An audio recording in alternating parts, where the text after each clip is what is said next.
Hola a todos, primeramente les quiero agradecer, te quiero agradecer mucho porque me has acompañado durante estas 3 lecciones y si por alguna razón no pudiste ver algunas, espero que las puedas ver porque aprendimos mucho acerca del libro de Deuteronomio. Así es que hoy primeramente Dios terminamos con la lección número 13 y vamos a comenzar a dar esta lección. En esta lección vamos a hablar acerca de Moisés y cómo es que no pudo entrar a la tierra prometida. Bueno, no voy a hablar mucho. Vamos a hacer una oración ya. Y vamos a ponernos muy enojados. Cara de enojado, cara de enojado. Ok, te estoy viendo, te estoy viendo. Ahora te voy a decir por qué. Hagamos una oración. Señor Dios, gracias te doy porque tú nos amas, porque estás al pendiente de nuestras necesidades. Gracias, Señor Dios, porque quieres lo mejor para nosotros y te pido que podamos tener sabiduría al abrir tu palabra en esta hora. En el nombre de Cristo Jesús, amén. Primero lo primero. Deuteronomio capítulo 34 muestra lo último que pasó con Moisés. Deuteronomio capítulo 34, versículo 5. Y murió allí Moisés, siervo de Jehová, en la tierra de Moab, conforme al dicho de Jehová. Muere Moisés y ¿qué crees? Se acaba el libro de Deuteronomio. Ya después del capítulo 34 no hay más Deuteronomio. Empieza el libro de Josué. Y aunque se empieza a hablar un poquito allí de Moisés y así, pero en realidad ya no se habla más acerca de Moisés, podríamos decir. Entonces, muere Moisés junto con el libro de Deuteronomio, pero también vemos en el versículo 4, y le dijo Jehová, esta es la tierra de que juré a Abraham, a Isaac y a Jacob, diciendo a tu descendencia la daré. Te he permitido verla con tus ojos, mas no pasarás allá. ¿Qué es lo que pasó para que Dios dijera que Moisés no iba a entrar en la tierra prometida?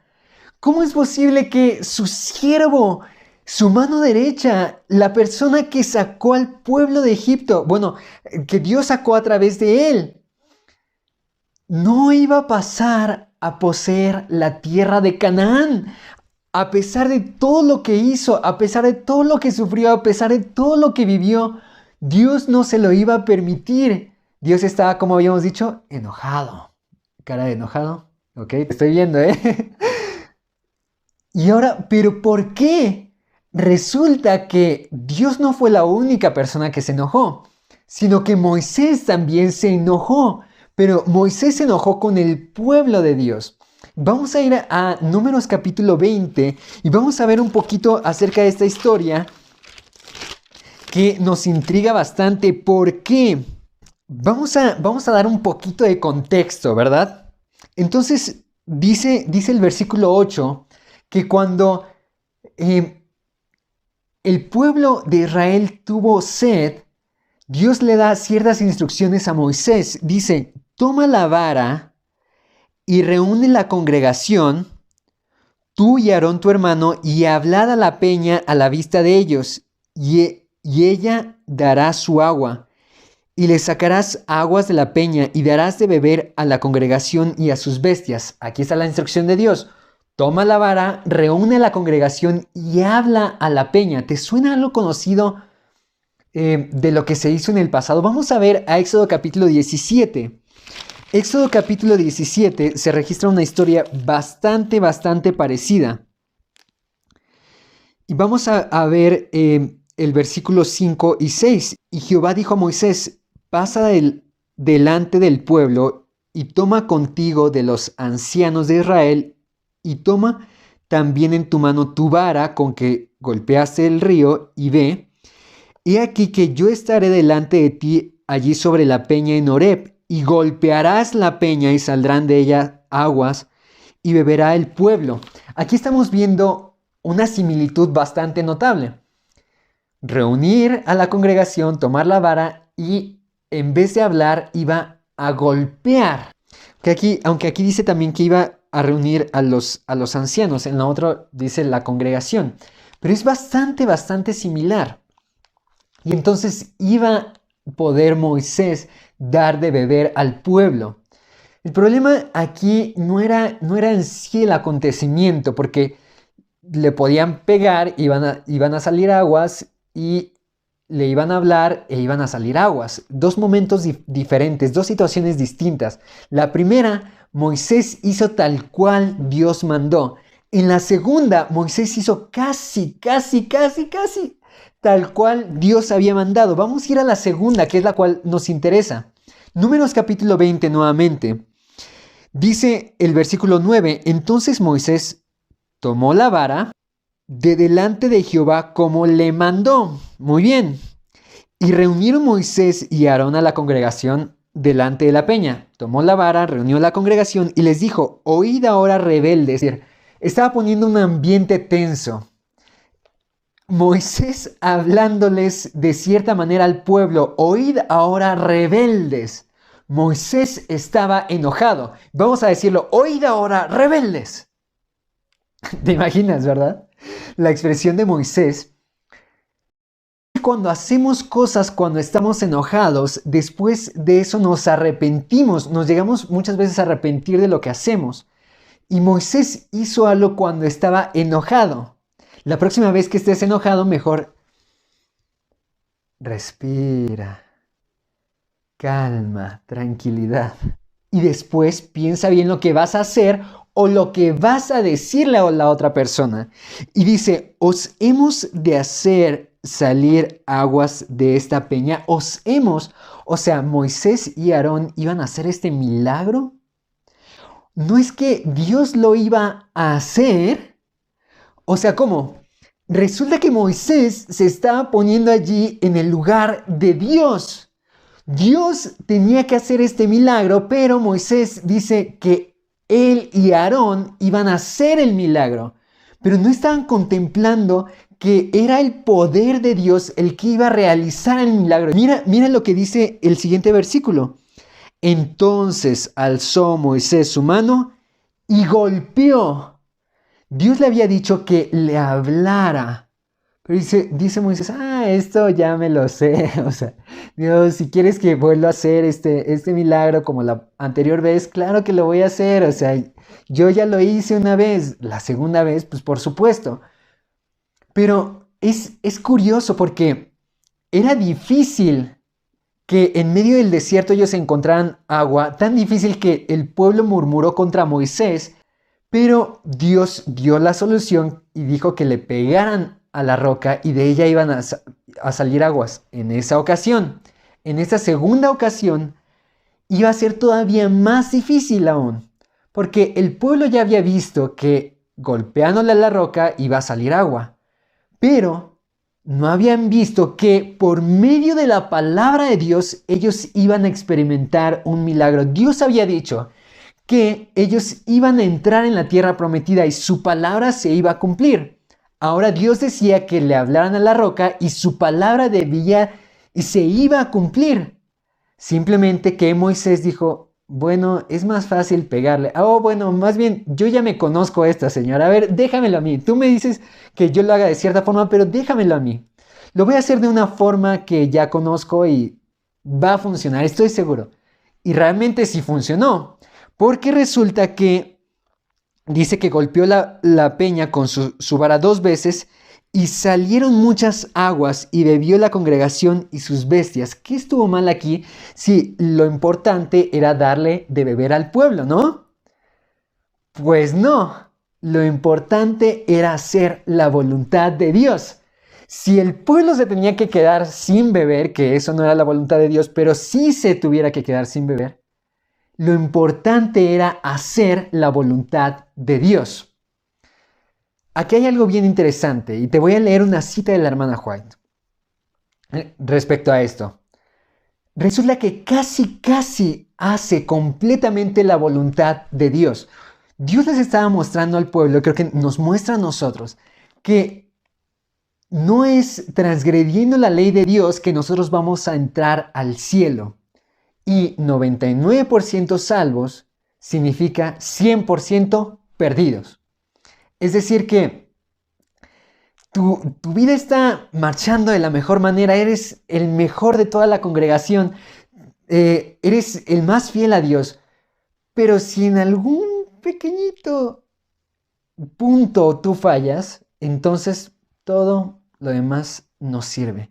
Porque si guardas 9 mandamientos en vez de 10, pues en realidad te haces culpable de los otros 9. Es así como funciona. Entonces te voy a leer esta cita de la hermana White. Dice de la siguiente forma: vi que nadie podrá participar del refrigerio a menos que haya vencido todas las tentaciones y triunfado del orgullo, el egoísmo, el amor al mundo y toda palabra y obra malas. Por lo tanto, debemos acercarnos más y más al Señor y buscar anhelosamente la preparación necesaria que nos habilite para permanecer firmes en la batalla en el día del Señor. Recuerden todos que Dios es santo y que únicamente seres santos podrán morar alguna vez en su presencia. Dios nos tiene que habilitar. Dios nos da la salvación por gracia. Si fuera por obras, no seríamos salvos. Si tuviéramos que añadirle a eso, ya no sería gracia, porque Dios nos la está ofreciendo, nos la está otorgando. Pero nosotros debemos de creer. Moisés primeramente se pone en el lugar de Dios, ese fue un error, pero además no creyó en la palabra de Dios. ¿Cómo es posible que Moisés, habiendo visto todas las maravillas de Dios, ahora en este momento decisivo, en el cual se iba a decidir si él entraba en Canaán o no, él decide no creer en Dios? Siempre, en todo momento, debemos de estar confiados en Dios y que Él nos va a dar la victoria sobre cada situación y sobre cada obstáculo que nosotros hagamos y realicemos. Entonces, este milagro era un poco más difícil de hacer, ¿verdad? Porque al final de cuentas, para Dios no hay nada imposible y no hay nada difícil que Él pueda hacer. Y dice el versículo 12: y Jehová dijo a Moisés y a Aarón: por cuanto no creíste en mí. Notas que la falla estuvo en creer en Dios, para santificarme delante de los hijos de Israel, por tanto, no meteréis esta congregación en la tierra que les he dado. O sea, no iba Moisés a entrar en la tierra de Canaán. ¡Qué tragedia! ¡Qué desgracia! Podríamos decir que era un pecado que Dios lo estaba tomando demasiado serio, ¿no? De momento podríamos decir que ¿cómo es posible que Dios no contempló todo lo que había hecho Moisés, toda su vida pasada? ¿Cómo es que Dios no vio el cambio que hizo Moisés? ¿Cómo es que Dios no vio lo que hizo con el pueblo? ¿Cómo es que Dios no vio que los había sacado? ¿Cómo es que Dios no vio que habían estado en el desierto? ¿Cómo es que Dios no vio que había instruido al pueblo a acercarse a Dios? ¿Cómo es que Dios no vio que era su siervo, que era su mano derecha, que estaba allí con él? Pero vamos a ver qué es lo que realmente pasa. Vamos a ir a Deuteronomio capítulo 34 nuevamente. Deuteronomio 34. Y vamos a leer el versículo 6. Y lo enterró en el valle, en la tierra de Moab, enfrente de Bet-peor. Y ninguno conoce el lugar de su sepultura hasta hoy. ¿Cómo es que dice que ninguno conoce el lugar de su sepultura, de la sepultura de Moisés, porque no pudo entrar en la tierra prometida, sino que murió allí? Pues precisamente porque ya no está allí. ¿Qué es lo que pasó con Moisés? Pues resulta que un libro antes de que se acabara toda la Biblia, o sea, en el libro de Judas, en el único capítulo que hay, en el versículo 9, se nos dice: pero cuando el arcángel Miguel contendía con el diablo, disputando con él por el cuerpo de Moisés, no se atrevió a proferir juicio de maldición contra él, sino que dijo: el Señor te reprenda. Dice que estaban disputando por el cuerpo de Moisés. Y más adelante, en la transfiguración de Jesús, vemos allí que estaba Moisés presente en los tiempos de Jesús. Quiere decir que Moisés muere, pero también resucita. Y eso también es una enseñanza para nosotros, que nosotros nos hemos descarriado, no hemos hecho la voluntad de Dios, no nos merecemos el cielo. Y Dios nos lo da como regalo. Pero tenemos que morir. Después el Señor nos va a resucitar, así como lo hizo con Moisés. Pero a ver, vamos a aclarar un poco esto. ¿Cómo es que Dios resucita a Moisés en ese tiempo? Si es que nosotros únicamente somos salvos gracias al sacrificio de Jesús por nosotros en la cruz. Bueno, era como si Dios estuviera, ¿cómo le dicen? Fiando, ¿verdad? Es decir, Dios había prometido algo, que Él iba a morir por nosotros en la cruz. Y Él lo iba a cumplir. Y tan era cierta su palabra que en el tiempo de Moisés Dios lo tomaba como válido y en nuestro tiempo también Dios lo toma como válido.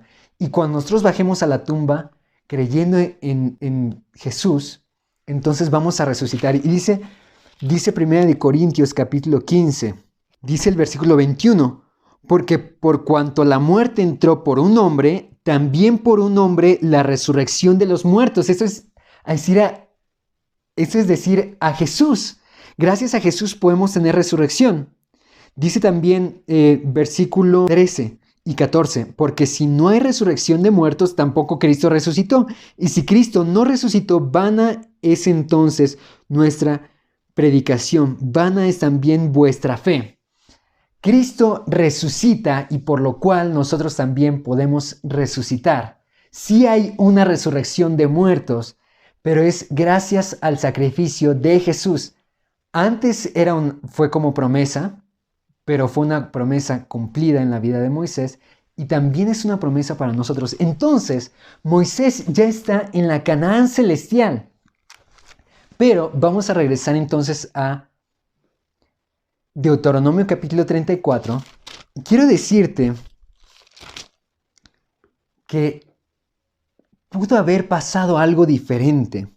Quiero leerte también una cita de la hermana White antes de pasar al último versículo, los últimos versículos de Deuteronomio 34. Y dice, si la vida de Moisés no se hubiera manchado con aquel único pecado que cometió al no dar a Dios la gloria de sacar agua de la roca en Cades, él habría entrado en la tierra prometida y habría sido trasladado al cielo sin ver la muerte. Moisés pudo haber entrado no solamente en la tierra de Canaán aquí, sino en la Canaán celestial. Lo que nosotros debemos de hacer es darle siempre a Dios el lugar que le corresponde y creer en Él.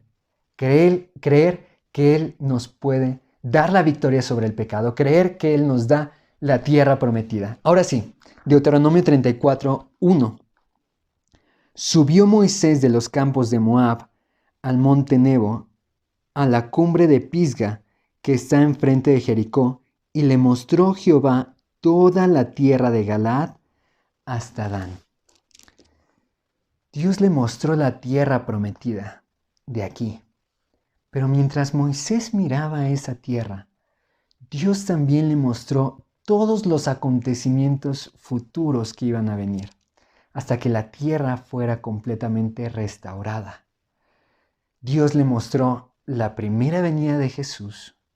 Dios le mostró cómo es que Jesús iba a sufrir. Y de hecho, Dios estuvo en un momento crítico en la vida de Jesús, en la transfiguración. Y también Dios le mostró en ese momento cómo es que Jesús iba a ser crucificado, cómo es que Jesús iba a ser llevado al cielo, las diferentes pruebas que el pueblo de Dios iba a pasar, cómo es que la ley iba a ser pisoteada por los hombres, cómo es que el sábado iba a ser desechado por los hombres, cómo es que eso iba a ser un punto de quiebre entre los que siguen a Dios y los que no. Cómo es que también Jesús iba a volver por nosotros por segunda vez y cómo es que al final de cuentas Dios iba a restaurar toda la tierra y esto iba a ser una nueva Canaán. Yo te quiero preguntar, querido amigo, querida amiga, si tú realmente quieres entrar en la tierra prometida, si ese es tu deseo, ¿no quisieras pedírselo hoy a Dios? Vamos a hacer una oración. Querido Padre, te agradecemos por tu palabra. Gracias porque en el libro de Deuteronomio podemos ver tu voluntad, todo lo que tú quieres para nosotros, tu amor incondicional para cada uno de nosotros. Señor, te pido que podamos afianzarnos hoy a ti, que podamos creer en tus promesas, creer en Jesús, que Él nos da la victoria sobre el pecado, que Él nos hace entrar en la tierra prometida y que así como te recibimos nosotros, que podamos compartirte con los demás. Si alguien está batallando hoy con alguna situación, te pido, Señor Dios, por esa persona, que tú toques su corazón para que esta persona vuelva a ti y que también suplas todas y cada una de sus necesidades, porque te lo pedimos y te lo agradecemos en el nombre de Cristo Jesús. Amén. Muchas gracias nuevamente y primero Dios, nos vemos en la próxima lección del libro de Hebreos. Chao.